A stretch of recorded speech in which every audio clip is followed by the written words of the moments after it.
Good morning, everyone. I'm John Handy, Communications Director for the House Republican Caucus, and I'd like to welcome you to our second Republican media availability of the 2022 legislative session. With us today on the House side are House Republican Leader Representative J.T. Wilcox from the 2nd Legislative District, Representative Drew Stokesbury, Ranking Member on the House Appropriations Committee and from the 31st Legislative District, and Representative Peter Obarno from the 20th Legislative District. And from the Senate today, we have Senate Republican Leader John Braun of the 20th Legislative District, Senate Republican Floor Leader Shelley Short of the 7th Legislative District, and Senator Mark Schessler of the 9th Legislative District. With that, I will turn it over to Representative Wilcox for some opening remarks.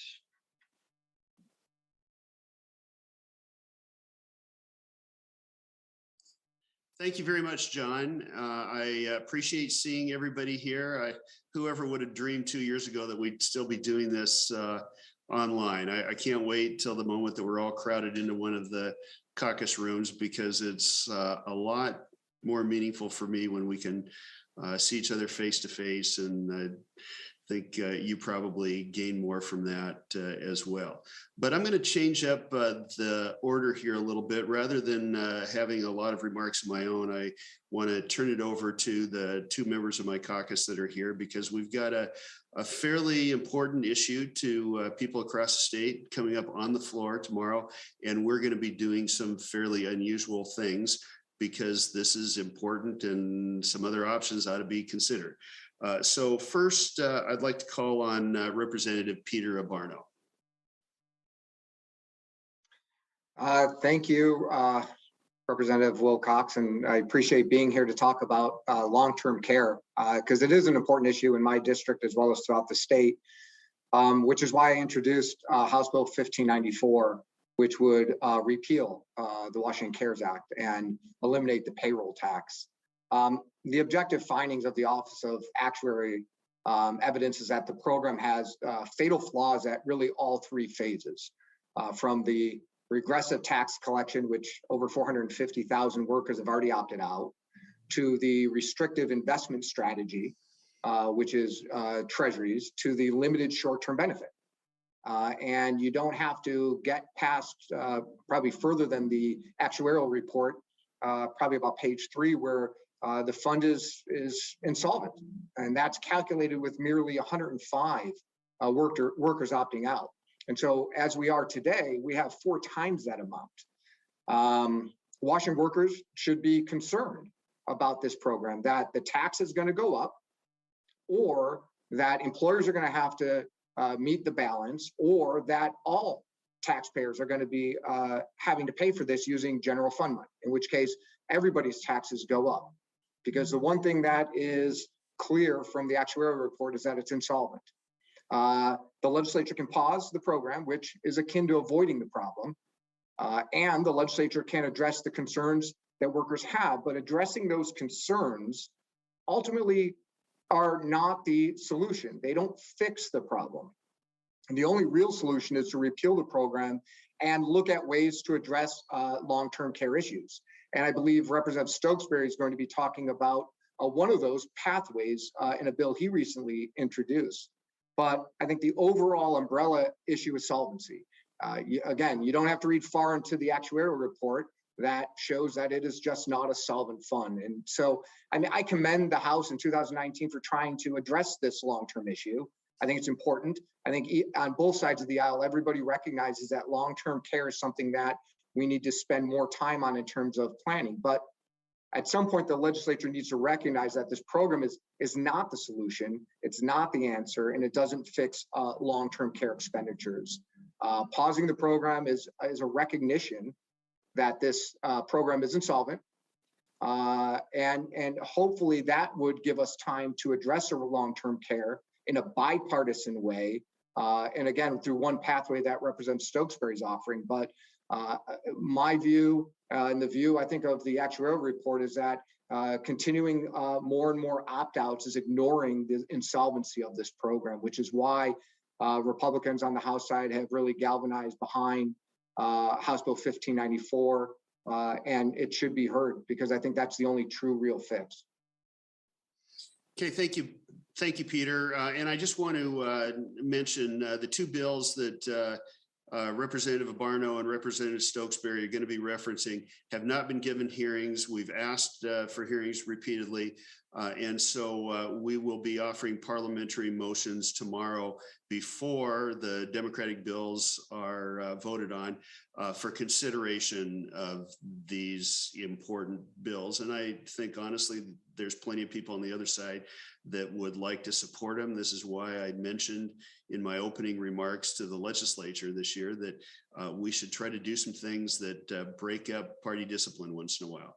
Drew Stokesbury, would you please talk about your effort to replace this bill in a very positive and affordable way? Yeah, thanks, JT. The bill that JT mentioned is House Bill 1913 that I introduced right before session. Everything Peter said is absolutely right. The plan, as it's established, is insolvent. It was insolvent on day one. We knew when we got up on the House floor and took a vote that there was a day on which the plan would run out of money. That problem got worse when the voters rejected a constitutional amendment to allow us to invest those funds in something other than treasuries. The problem got a lot worse this last year when, as Peter mentioned, the number of opt-outs went from the 105,000 that we had modeled and assumed to 450,000. And it is still possible more individuals could submit their paperwork going forward. We haven't even updated our actuarial models to account for that opt-out experience. So we don't actually know what the year in which the fund will run out of money. And the bills that appear on the floor calendar for later this week include an 18-month delay. And if that was all we were doing, perhaps that might be sufficient. But that's not all that's being done. The other bill and the rest of the 18-month delay bill itself belie that notion entirely. Included in the 18th month delay bill is a move to add more people into the system, which might be fair to them, but certainly causes the system to be even less well funded. And then there's another bill that allows a number of people to opt out, which again might be fair to those being allowed to opt out, but further undermines the system. And so the majority appears to be racing through not just the delay, but substantive changes to the law. And I just don't think that's the right approach. I think everything Peter pointed out, everything that you can read for yourself in the actuarial report shows that this program was perhaps well-intentioned, but not well executed. And what I'll say tomorrow is that good intentions alone don't make for good policy. It's probably a necessary ingredient, but it's not a sufficient ingredient. I think we need to revisit this concept and this program entirely and what we're doing in the legislature. I think you'll hear the majority try to explain how good it is to have people with long-term care coverage, but as Peter pointed out, nobody's disputing that. I think there's broad bipartisan agreement that having some solution is good. The question is, what should that solution be? And I'm afraid that without giving these bills a hearing, the legislature is locking ourselves into only one particular solution that isn't really a solution at all. So instead, I introduced 1913, which would leverage the state's significant $8.8 billion surplus to stabilize the private market and allow for private insurance carriers to ultimately offer much lower premiums to subscribers like you and me that were previously shut out of the market. It does this through a system of reinsurance that insurers would then get a tax credit for, refunded by the state. So we essentially would be leveraging the state's largesse to absorb the riskiest portion of this market, which is why coverage in the private market has been so unaffordable and unattainable before. I think it's fair to say that before 2019, the private market or the long-term care market was optional for sure, but unaffordable for a lot of people who wanted it. Under the Washington Cares program, I think coverage is affordable for a lot of people, but it's not optional. This program proposed by House Bill 1913 would be the first attempt at a program that's both optional and affordable. Thank you very much, Drew. And I appreciate the indulgence of everybody while we laid this out because it's very timely. And I will now turn the mic over to Senate Republican leader John Braun. All right. Well, thank you, JT. I want to be fairly brief because we want to give everybody else a chance to speak. And I appreciate the discussion about long-term care. This is an important issue, needs to be addressed this year. And I appreciate the work of the House on this. It's really starting in the House. We're certainly thinking about it, but we're not dealing with the bills directly just yet. We're staying focused on the same priorities we started with, before session, restore public safety. And that's fixing the anti-police bills that were passed out last year. Much of that work is again starting in the House. But there are some work on that in the Senate, and we're going to keep pushing on that. We're working on affordability. Probably the biggest issue. The average Washingtonian today is the enormous increase in prices for food, gas, housing, heat. And we saw last week, nationwide 7% inflation, in our state 7.6, in large part because of the expensive policies put in place over the last few years by the majority. So we're going to keep pushing back on that. And literally seems like every bill we come across that's introduced by the majority is adding cost at some level to one of the things I just mentioned. And we need to refocus and think about what we're doing to the people of the state of Washington in terms of their ability to afford to live here in our great state. And then finally, we're focused on rebuilding trust. We've been nearly 2 years, almost 700 days in a state of emergency without the right balance between the branches of government. So we're focused on reforming emergency powers. I think they're making a little bit of progress there, not exactly where I want to be, but I appreciate that finally, after nearly 2 years, the majority is willing to have a discussion about this. And we're also working on rebuilding trust at the local level. There's a big issue in our K-12 system around the state as schools resisted getting kids back into in-person classes over the last 2 years. I think we're finally making progress on that, but it's been a fight the whole way. And in the process, many parents have lost trust in our local public education system, and we need to work to rebuild that. So those things we continue to be focused on. I'm going to turn it over now to Mark Schessler, who has been our lead on the long-term care issues. Mark, if you go ahead and make some comments. Mute. I think our colleagues in the House described the problem well. And whether it's in Representative Abarno's district or whether it's in mine, I deal with 3 border counties. I deal with the university with a population that is never going to stay here long enough to collect from it. So all the proposal from the majority does is dodge the 2022 election. It by no means fixes the problem. It simply says we don't have to deal with it during the next election. If I had a problem this big, I wouldn't want to be responsible for it in the next election either. But it is an insolvent program, as our colleagues described. I believe that we get rid of it. You can't fix what is there, and start over looking at the private sector. There's the ability to bundle packages together with life, health, property, casualty insurance, and come up with something that certainly works better. Because when we have a $10 billion cushion, we need to look out for the taxpayer. Other states look at how they can reduce taxes on that average person. We haven't yet had that discussion. And so far in the Senate, the discussion on a very, very poor long-term care bill has been silent. Well, thank you, Mark. And now I'll turn it over to our floor leader and our lead on many issues, Shelley Short. Thank you so much, John, and to Mark. One thing I'd like to add, the things that I've been hearing on the Long-Term Care Act is really from older citizens, older residents who still find themselves subject to the tax, not being able to receive any of the benefit. And a lot of the seniors I've been talking to, they're still working into their later years, and they count every dime. So they are really, really concerned, even at the amount that it is right now. But as previous colleagues have talked about, those costs are surely going to go up. You look at the actuarial analysis.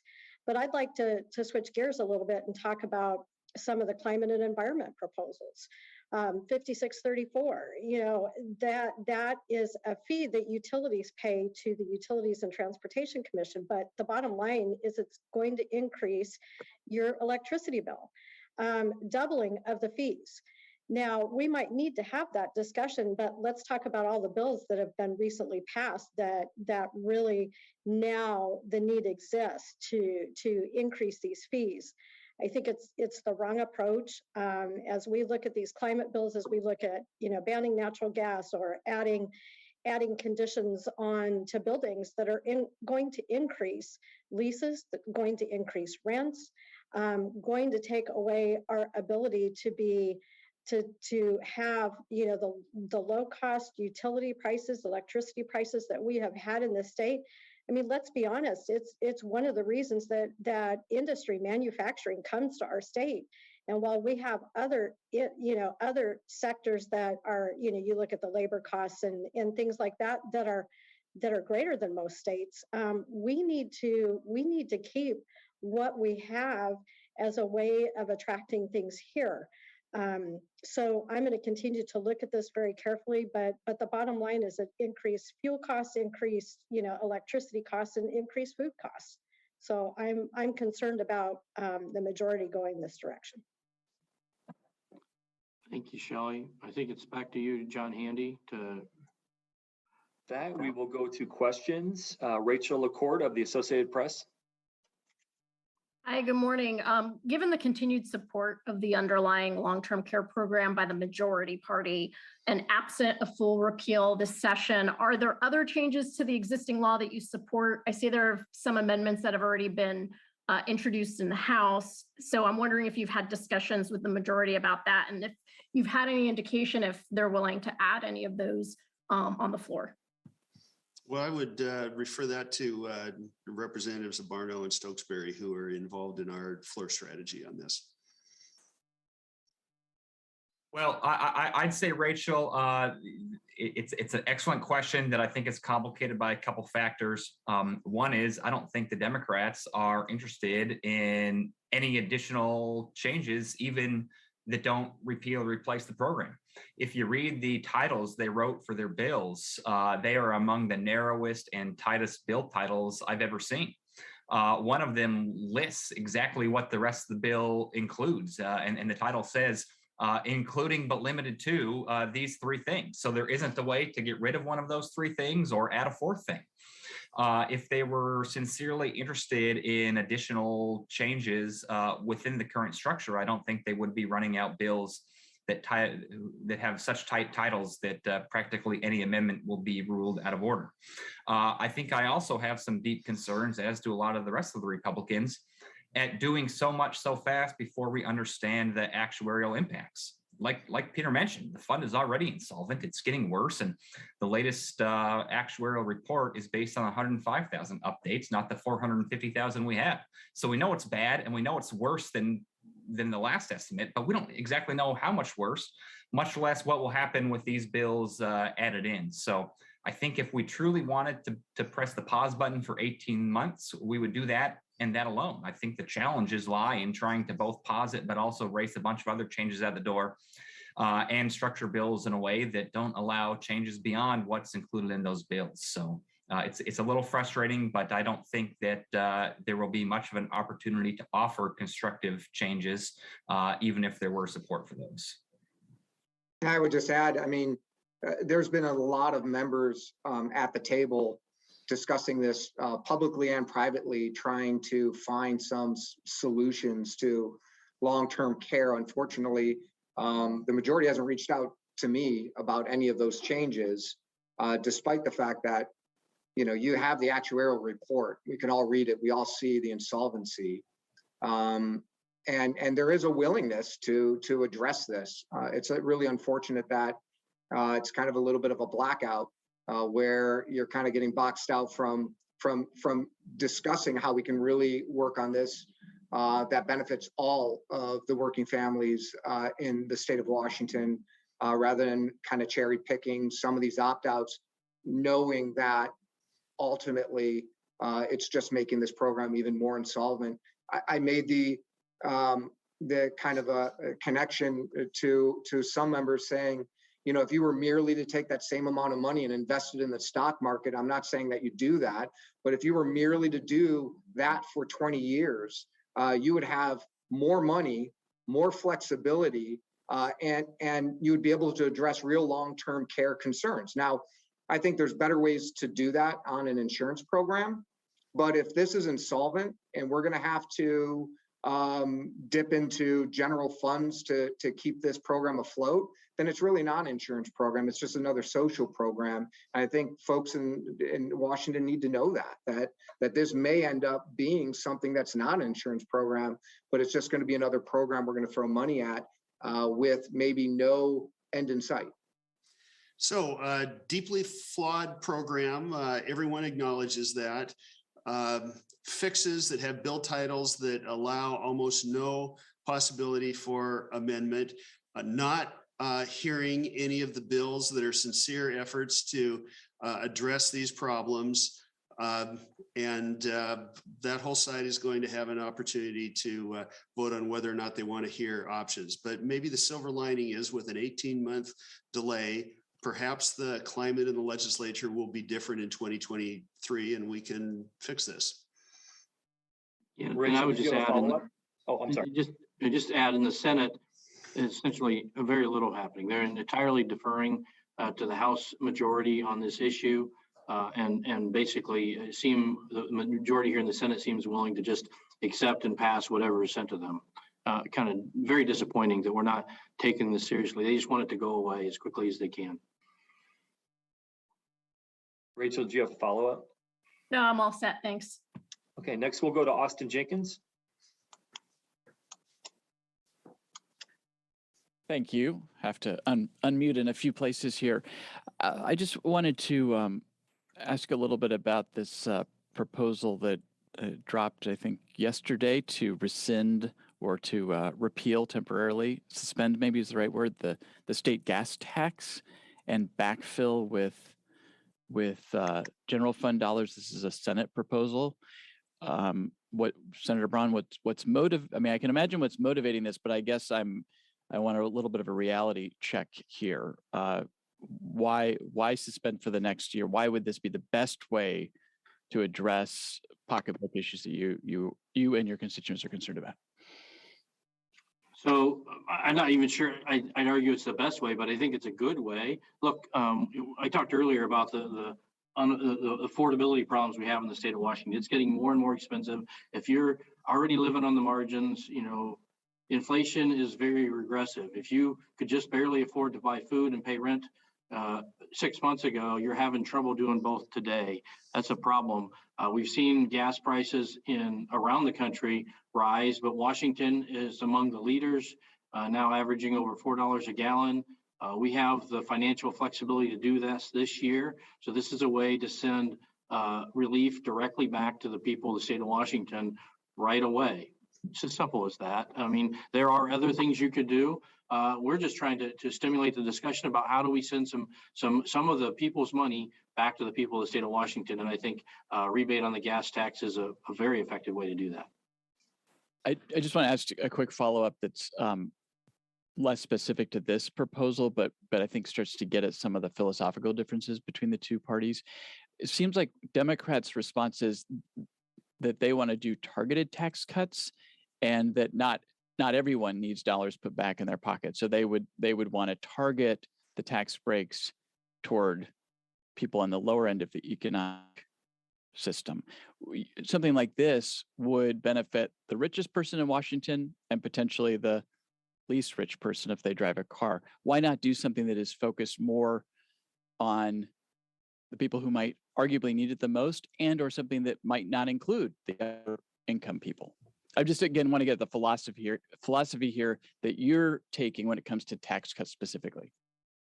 Well, there's a couple of different ways you could justify it. First of all, I'm open to any tax cuts the majority proposes. So far, I haven't heard them propose any tax cuts. They have mentioned some work on the working families tax credit, which folks in the Republican caucuses on both sides of the rotunda led on last year and brought a program that had been existed but not funded for a decade finally to get funded. So if they want to do more of that is certainly something we're interested in. But beyond that, I've not heard any talk about tax cuts, broad or narrow, by the majorities. I've only heard them talking about how they're going to spend this money on more services. And I just don't think that's what the people of the state of Washington want.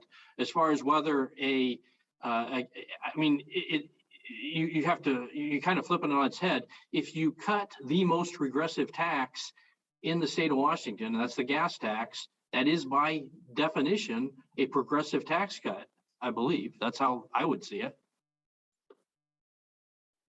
Yeah, just to jump in really quick, I'd agree with Senator Braun and point everybody's attention to a guest op-ed in Public Cola from about May of 2021 by two very, very far left progressive advocates titled "The Gas Tax is Regressive and Racist. Let's End It." So I think Senator Braun's analysis is spot on. Wealthy people typically live a lot closer to where they work because they can afford to do it. Less wealthy people are more likely to live in the exurbs of Auburn and Sumner and Bonnie Lake and have to commute into Seattle and Bellevue where the job centers are. Well, and Austin, this is Senator Short. I'd just like to add, if the state takes in more money than it needs, why shouldn't it give it back? You don't know where property owners are at. We struggle to retain manufacturing in the state of Washington. We've had bills out there to minimize the B&O tax on manufacturing, or at least put it at the level, that Boeing's is at. Had agreement, and then that agreement, was turned on its head. But on the other hand, these same manufacturers who are energy intensive and trade exposed are now going to have significant, costs added on top of what they do manufacturing in, when other states and countries, quite frankly, don't have the same thing. So I think it's disingenuous on some level of the majority not to actually send money back to the people who, frankly, work really hard to send it to the state of Washington. I think there could be a balance there, and I think we should look at both. Austin, I would add to this, if we're talking about gas taxes, you haven't seen anything yet, because when the low carbon fuel standards and cap and tax proposals come, you're going to get a really big fuel tax without any roads. All right, next we will go to Joe O'Sullivan of the Seattle Times. A question for whoever wants to take it on walk hairs. If the legislation is unsound as your critiques, do you think it will ever go into action, or do you think we would see this delayed again and again down the road? That's a great question, and I have myself wondered why 18 months. If they have these fixes that are going to be passed, why not pass them? I think the timing is self-evident, and Senator Sessler made an important point in that. It makes all the sense in the world to either actually adopt a very viable and private sector solution that Drew Stokesbury proposed. And if there was, I think, an openness to that idea, you would have seen it get a hearing. It could go through the process. We wouldn't be trying to move it straight to the floor. Although we did try to move it to committee, and that was declared out of order. And then you have this odd 18-month delay. I think there's a great deal of discomfort. And I don't know what they're going to do in the future. I do think it's quite possible that with a different atmosphere in 2023, we could actually fix this on a long-term basis and address the problem, because it's a real problem. We don't want people to be stricken by old age or by disease or injury and not be able to take care of themselves. And that's why having a real solution that will work, rather than waiting for 18 months and then maybe putting it off again, is the right solution.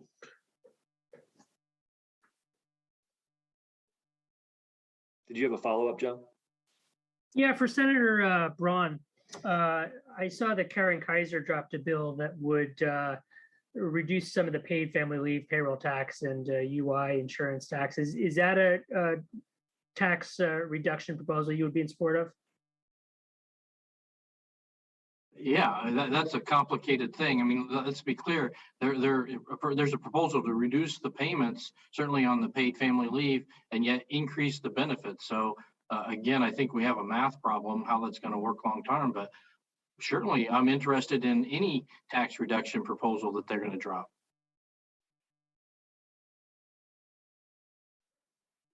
And next, we will go to Jerry Cornfield.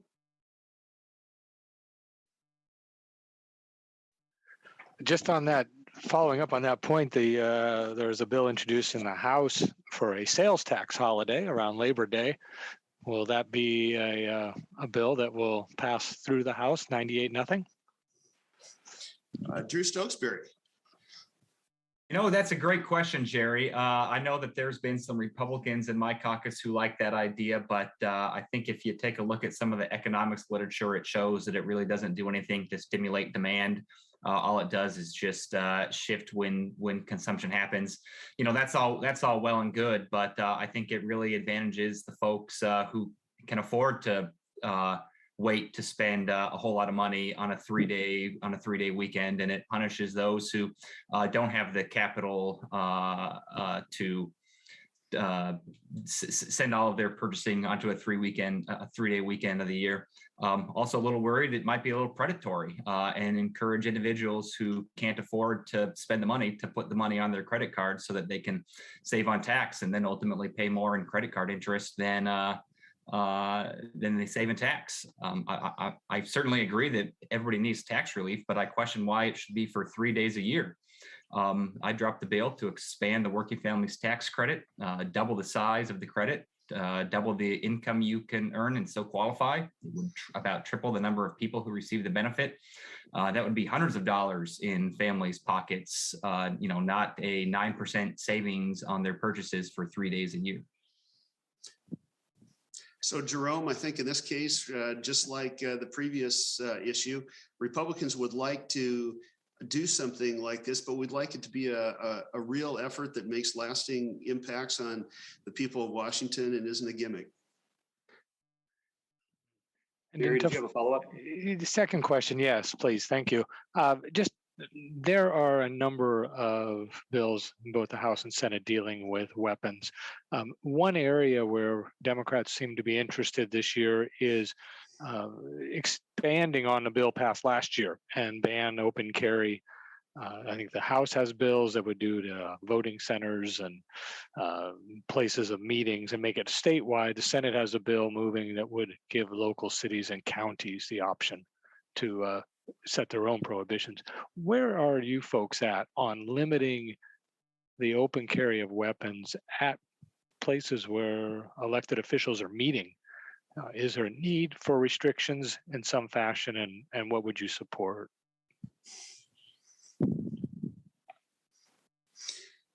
Well, I think one way to look at this is I don't know that public officials have any greater need or entitlement to safety and protection than others. And at the same time, I don't know that that adds to safety. I think those bills will have a difficult time in our caucus, and we haven't caucused on them, so I can't share what in detail what our reaction might be.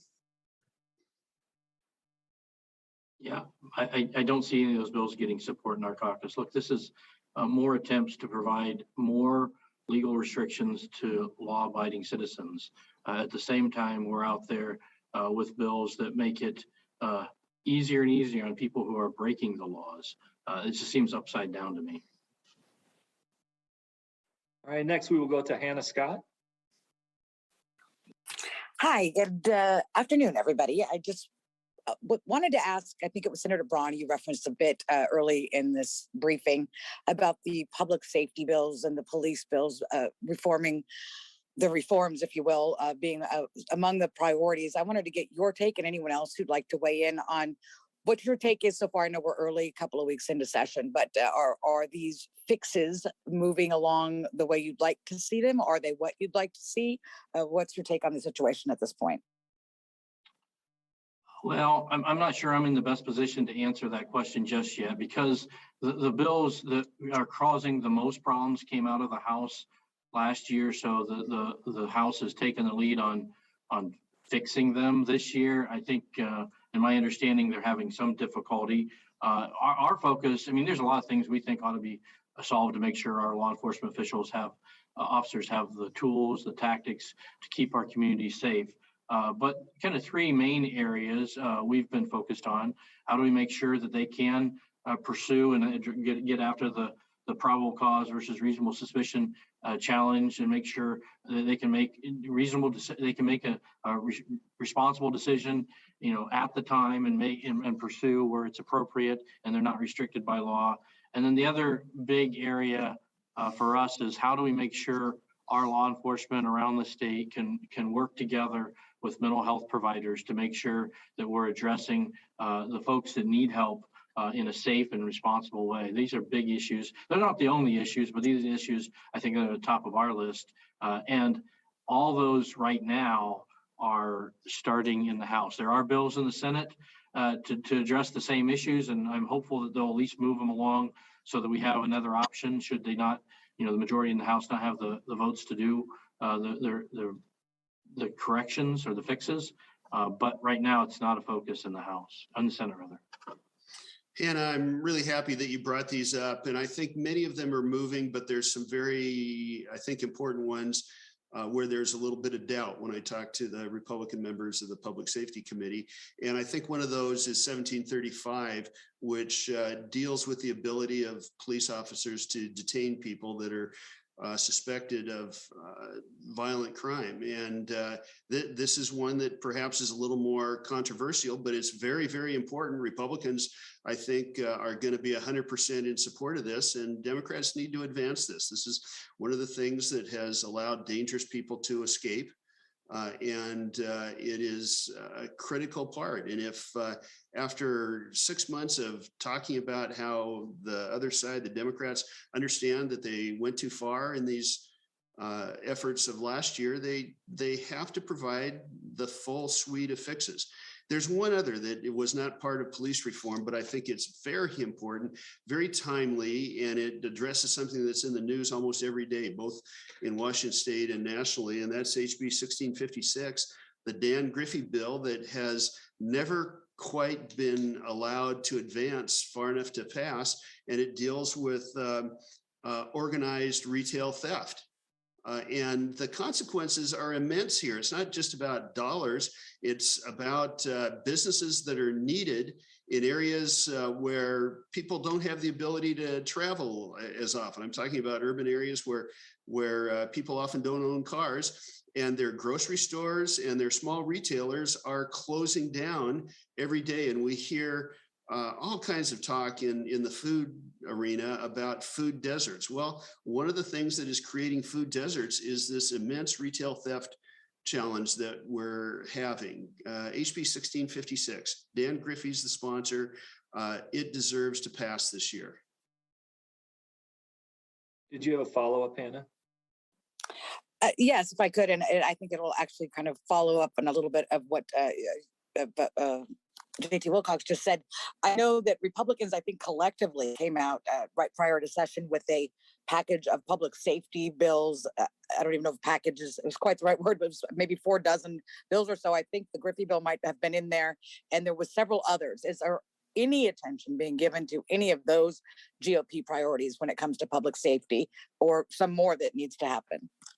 Well, I hear that 1788 by Representative Robertson, which involves auto chases, is advancing.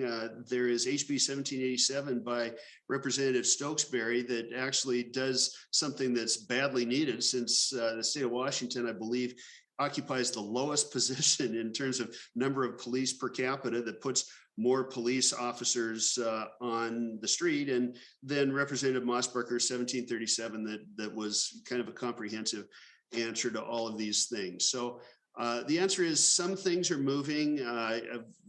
Some bills were proposed that are somewhat similar between Republicans and Democrats. This is an important policy for the state of Washington. So I'm not going to insist it has to be a Republican bill, but there are some gaping holes at this point. And those are the two that I mentioned before. All right, next we will go to Matt Markovich.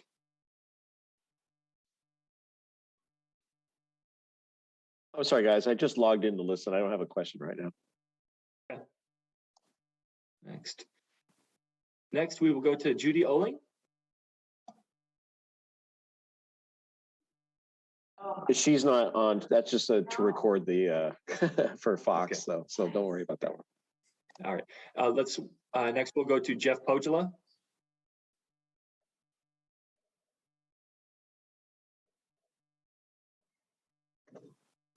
I too am just recording, so I don't have any questions today. All right. I think that leaves us with is Albert James there? Yes, I am. Okay. Yeah, this for any of the senators on the call on the topic of K through 12 education, Senate Bill 5537 would lower the compulsory school age from 8 to 5. I'm wondering if that's something your caucus is looking at and if it's something you have an official position on. I could tell you we have not caucused on this bill yet. It's still early for that, but generally I would expect most of our caucus is opposed to this bill. This is once again taking away flexibility from parents who may choose for any number of reasons to not enter their child into school at age 5. They may, have them in for good, reasonable, responsible reasons. This is taken away parental rights, and I think that's going in the wrong direction for our public education system. Albert, I'll tell you from my personal experience as a parent, my daughter should have gone to school earlier, and we waited to send my son. It was the right choice. It was a choice my wife and I made that proved to be the best for our children. I'd like parents to be able to continue making that choice when their kids are ready, whether they homeschool, whether they co-op, that this is a parent's responsibility and one size really doesn't fit all. And I'd just like to follow up. The thing that I see that's most disconcerting, we all see our schools as valuable pieces of our communities. Community gathers around, our kids. But to really engage in their success and to help them and to mentor them. But what we have are bills that continue to fracture, these institutions in our communities. And, the parent issue's been talked about, but really the parent does reserve the right to determine. Parents know best when their kids should be in school. We have amazing Head Start programs and things like this that offer opportunities for children who maybe need that earlier time in education to become better equipped, to go on to kindergarten. And they have amazing partnerships with our schools.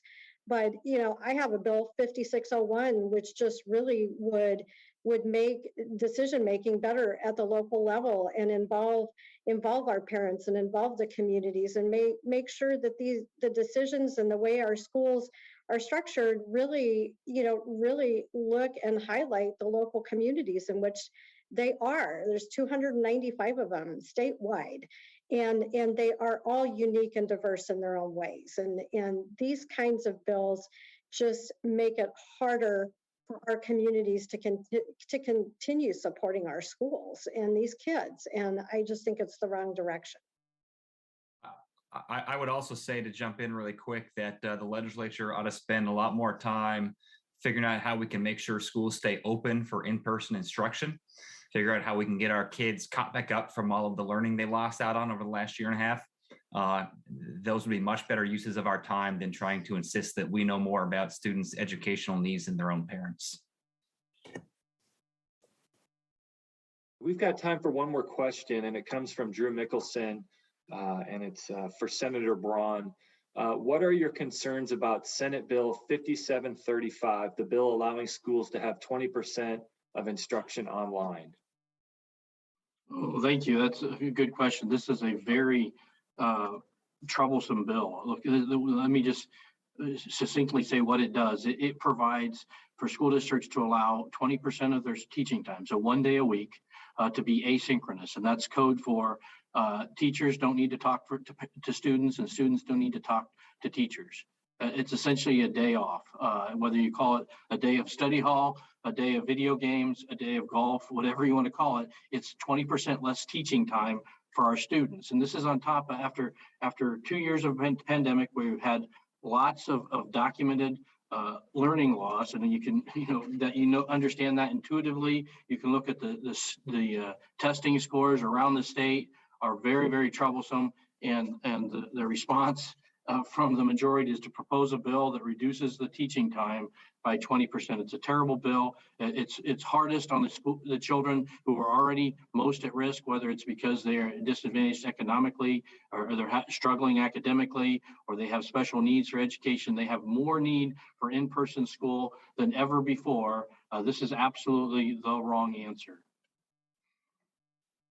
Drew, it's just amazing to me that the majority is dropping bills that will accomplish more in destroying trust in the schools that we need than any other move that I can imagine. On top of taking over all kinds of curriculum, on top of allowing schools to close for months at a time, now they are saying teachers don't have to teach for 20% of the time, saying that we want your kids, even earlier.